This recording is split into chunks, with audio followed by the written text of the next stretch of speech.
Hey everyone. So, being that I'm a environmental biologist, I have found myself stuck between two worlds oftentimes.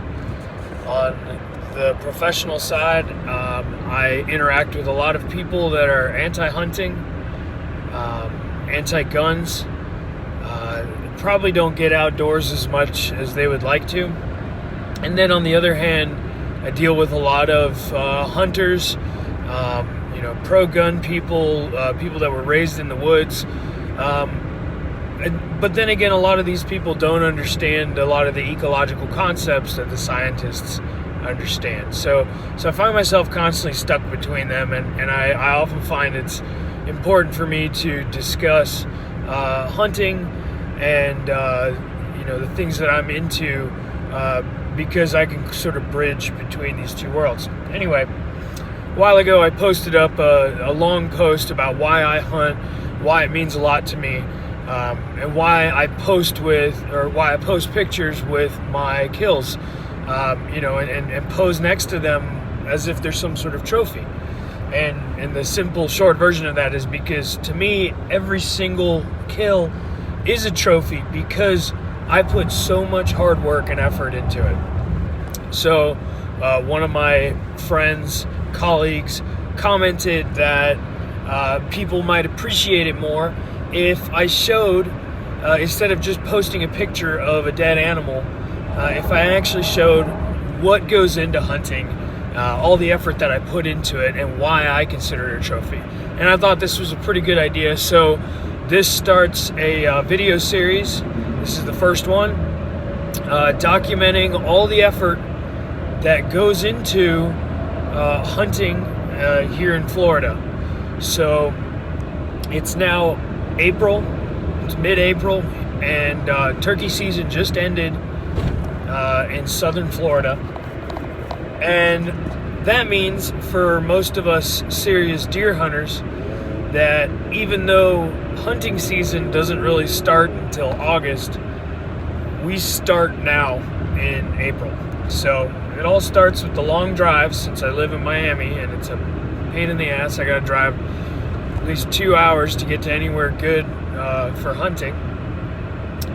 And anyway, so I'll continue talking about this when I get out to the woods. And today what we're gonna be doing is putting out some cameras and scouting. So I'll show you guys all the things that I look for when I'm scouting, as promised.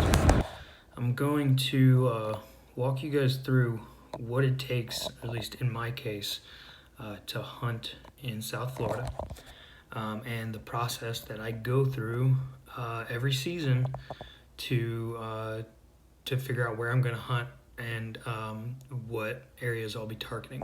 So the first thing that I do starts right here in my home office, using a magical tool called Google Earth. Everybody's got it. It's incredibly useful for hunting. So the first things I do is I'll start looking at a general area that I'm planning on scouting before I actually go there. Now, the principle of what I'm doing here is basically that deer or hogs or any animal for that matter are lazy. They will do their very best to get to where they're going without expending or trying to expend as little energy as possible. So they're going to take the easy ways. They're going to take the clear beaten paths. They're going to walk in places that are hard ground that's easier to walk on. But all of this, they're going to try and do it in the safest way possible. So there's certain structures that you can look for to help you find deer. So here in South Florida, what I tend to look for is deep bodies of water that they would be less willing to cross. Those tend to force them to go around. Also, really dense brush is obviously difficult to walk through, so I like to look for that as well. Canals are a good feature as well, and also look at main trails and roads, because sometimes they will use those if it's the only option. Let's say if there's a canal crossing point, you'll actually see a lot of deer just running across a small bridge, right where cars and buggies are driving. So don't forget about those areas. On Google Earth, this is really typical landscape that you might expect to find in South Florida. This is actually somewhere in Big Cypress. I picked some random spot I've never been to. It's super deep into Big Cypress, so I don't think anybody's going to want to hike out there. But this is pretty typical of the habitat that you'll find here in South Florida. So what I'll do is I'll start looking for, like I said, these pinch points. So all of these rings, so like these, all of these rings, these are ponds. And it might not look that way right now because this picture was probably taken during the dry season. They all dry out. But during archery season and during hunting season, these are going to be full of water.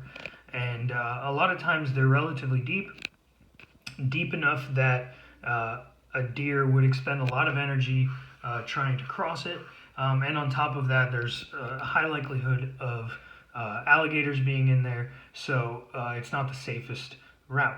But along the edges of these ponds, it's usually quite shallow. There's no brush, so you'll often find deer running the edges of all these little ponds.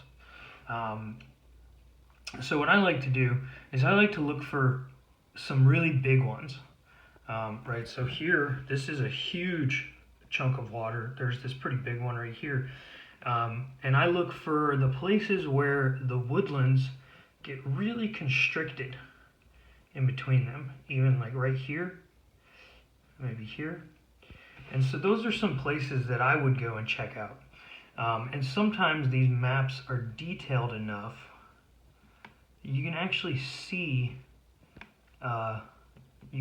trails.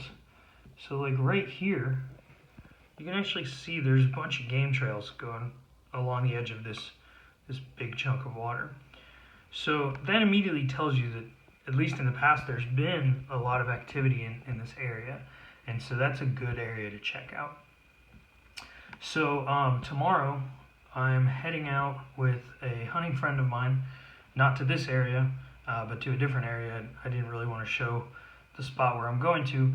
But so I've already looked at the map where I'm going, and I found a couple of these little areas, little constriction points, these little pinch points, and I found a few trails through some of the thicker areas. So when they do need to pass through the thicker brush, they'll use these trails.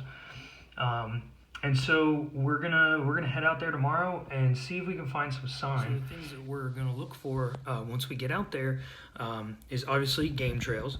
So you pick a really fresh game trail, something that looks like it's been trampled recently, or more importantly, a lot, that it looks like there's been multiple animals going down it. You can usually tell this if you follow a trail and you get to an area where it's kind of wet, where it's a little bit muddy, because when you find places like that, their tracks will stay imprinted for a longer period of time. And you'll actually, if you find a good trail, you'll find lots of different tracks in the same location, and that tells you that there's multiple animals going there. And if you're going to sit somewhere in a tree stand, you really don't want to focus on a place that only has one deer going through it, because you're really minimizing your chances of seeing something.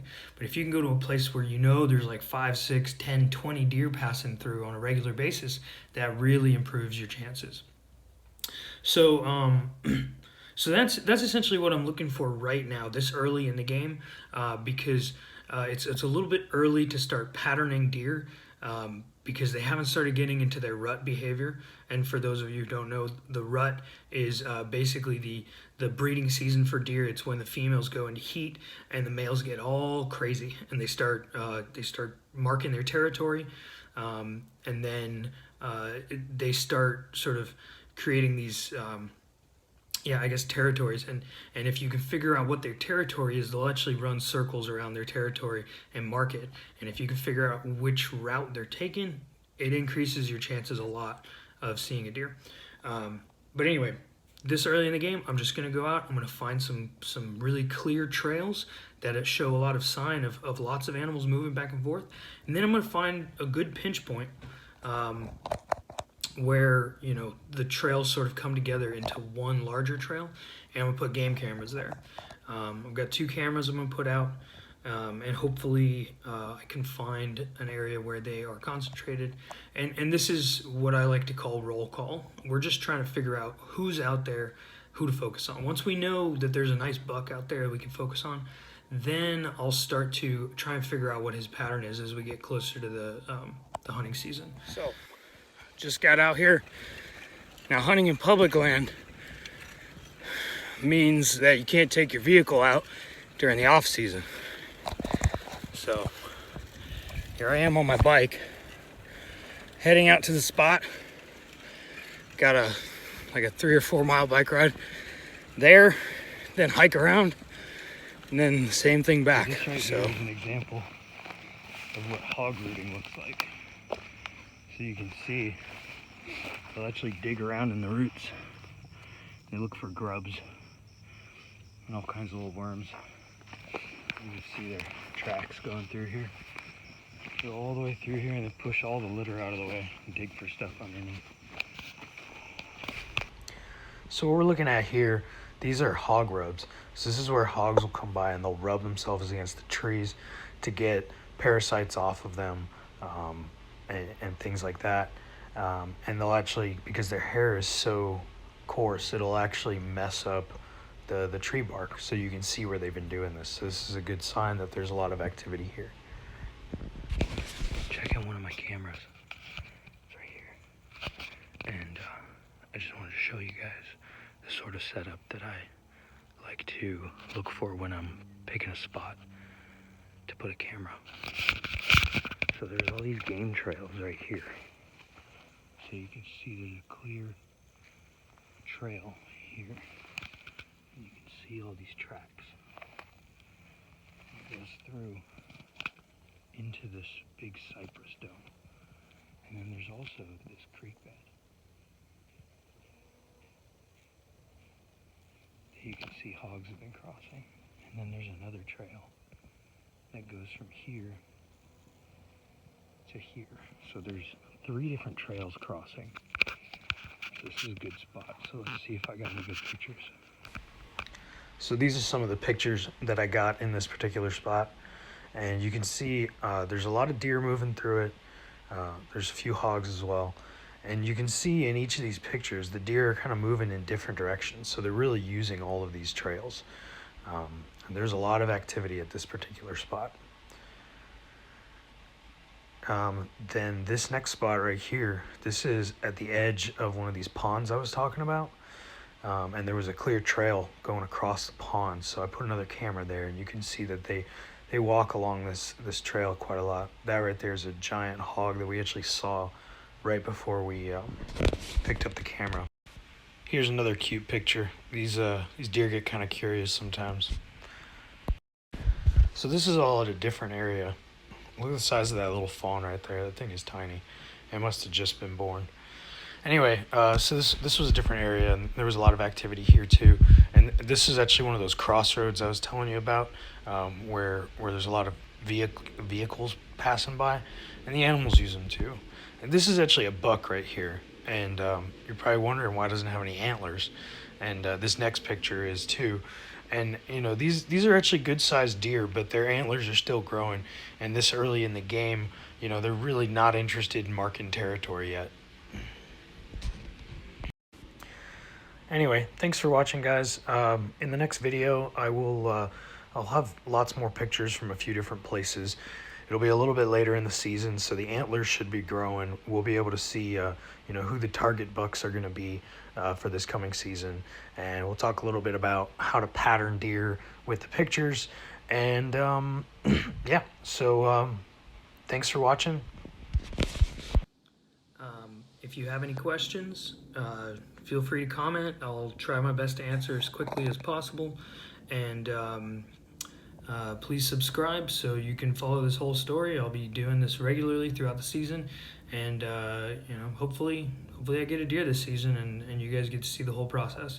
And if you guys want to follow me on Instagram, that's scientific_outdoorman. So I'll be posting stuff on there as well. So thank you guys for watching, and have a good day.